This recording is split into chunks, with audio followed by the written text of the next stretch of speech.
મેં અને મારા વાઈફે એક ડ્રીમ લાઈફની કલ્પના કરી હતી.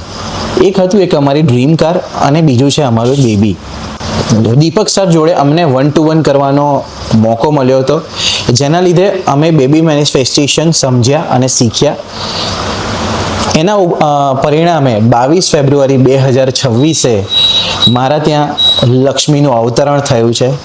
Thank you sir, thank you cosmos. Even અમારી જે ડ્રીમ કાર હતી એ હું જે ડ્યુ ટાઈમ સરે જે અમને ટેકનિક શીખવાડી હતી એ જ સમયથી પહેલાં એક્વાયર કરી શક્યો છું. એટલે મને થયું કે હવે આગળ નવી કાર માટેની શું કરવા હું ડ્રીમ ના કરું અને એ ટેકનિકનો ઉપયોગ કરું. સો હવે મેં સ્ટાર્ટ કરી દીધું છે. Thank you, sir. It has been amazing experience in the workshop and afterwards in your consultation also.